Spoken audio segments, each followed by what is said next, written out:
Many of you have expressed some curiosity about what I'm going to be doing on my sabbatical. And I know what you're going to be doing because I've had a hand in planning all of it. But you may not know about what I'm doing. And the first thing I'm doing on the 26th of May is going down to Big Sur to have a 12 night, 13-day silent retreat, which is the longest one I've ever done in my life, at the New Camaldoli Hermitage, which is a retreat place, monastery, hermitage, perched on the side of the Lucia Mountains, in the absolute middle of nowhere, with no cell signal, no Wi-Fi, and I am looking forward to getting to know myself again without those things as I transition out of my work. And if you know Big Sur, it is a wild, beautiful place. I've had so many different spiritual experiences there, some involving gazing at the horizon line between sky and ocean, or hiking and seeing wild creatures. One day I saw three little baby foxes on the trail in front of me, little gray foxes that were about this big. Another time, and I believe this was in Julia Pfeiffer Burns State Park, which is nearby, I got to stand under a waterfall. And I love that Jackie intuitively included a photo in the bulletin of someone standing behind a waterfall, and the power of that. So I've had many spiritual experiences in Big Sur. And Big Sur can also be a very intimidating place. There are lots of high places. It's hard to get down to the beach. If you do manage to get down to the beach in one of the few places you can there are often magical things to scavenge for. I found this piece of jade on the beach in Big Sur, and it sits here beside me as I do my sermoning every week. So Big Sur can also be a really scary place. For those of you who don't like bridges, the Bixby Bridge that goes across, that is so high and has the ocean and beach underneath it, can be an intimidating experience. And so I'm just aware, as I think about going into that wilderness place, that there's a lot to hold. There's beauty, there's intimidation, there's wildness, and so that kind of thing changes us when we encounter it. And I believe that it changes us because God is in all that God is, in all of God's beauty and creation, and sometimes overwhelming and intimidating ways that will change us, maybe in ways that are a little scary for us. And I want to start with something by Mary Oliver that I've used today to name our conversation. She writes, "All night I heard the small kingdoms breathing around me, the insects and the birds who do their work in the darkness. All night I rose and fell as if in water, grappling with a luminous doom. By morning, I had vanished at least a dozen times into something better." I want to invite us into this idea of vanishing into something better and then landing and finding ourselves in a whole new way.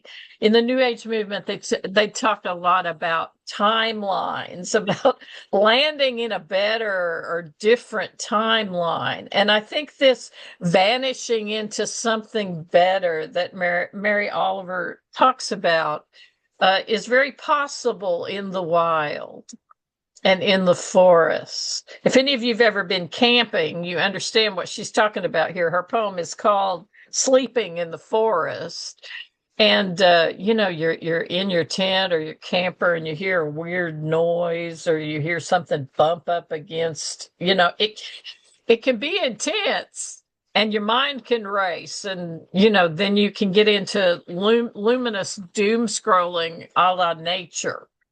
So I want you to hold all that as we have this conversation about this beautiful psalm this morning. Psalm 103 and 104 both are very much nature psalms. One of the theologians I studied, and I'm going to forget her name immediately, but that I studied in preparation for this, believes that this psalm, Psalm 104, is the psalmist riffing on Genesis 1, where it says, "And God said it is good." And this is the psalmist's effusive response to that scripture. So I want you to notice all the different nature images that show up in this. And I've been reading a lot in preparation for our upcoming trip. And I've been getting back into Greek philosophy and ranging about in Greek religion and more present day cultural things. And I came across the bit of information that a guy named Empedocles, who lived in the 430s BC, or let's just call it BC,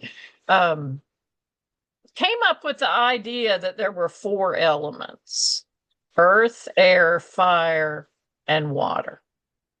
And as far as I could tell, Empedocles was the first to articulate this, and then Aristotle riffed on it later. Plato talked about it. There's an Egyptian guy who's very mysterious named Hermes Trismegistus who talked about it. And I included a quote, I think, did I?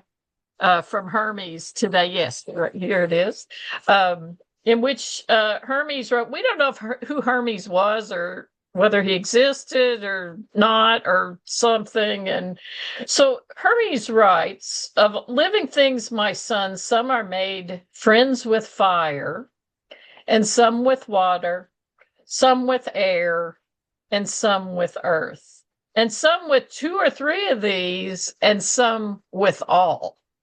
So as we enter into our conversation this morning, I want you to think about these four elements and which ones you are friends with. Which ones do you find God in? And I'm going to invite you to share a story or an experience. And it is Ascension Sunday today, so I expect mention of mountaintops and high places as we conversate about this. And the psalmist certainly had that on his mind. And I want you to notice, I'm going to read just a little bit of this. You ride on the wings of the wind. There's air in Greek. Now, this would have been written in Hebrew, but it would have been translated in the Septuagint into Greek in the Hellenistic age. So air, wind. You make the winds your messengers, fire and flame your ministers. There's fire. You're working a pyre, a funeral pyre has flame, fire. We owe a lot to the Greeks for our language. You'll recognize the roots of words in here. You set the earth earth, Gi, Gaia, geology, Gi, as its foundation, so that it shall never be shaken. You cover it with the deep. There's the water. And there's Genesis too, the face of the deep, which we've talked about.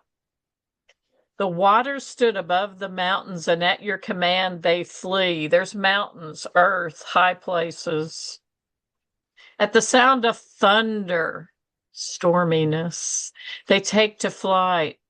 They rose up to the mountains, ran down to the valleys, to the place that you appointed for them. You set a boundary. Oh, that's such a good phrase, that they may not pass, so that they might not again cover the earth. You hear the invocation of creation in Genesis 1. You make springs gush forth in the valleys. They flow between the hills, giving drink to every wild animal.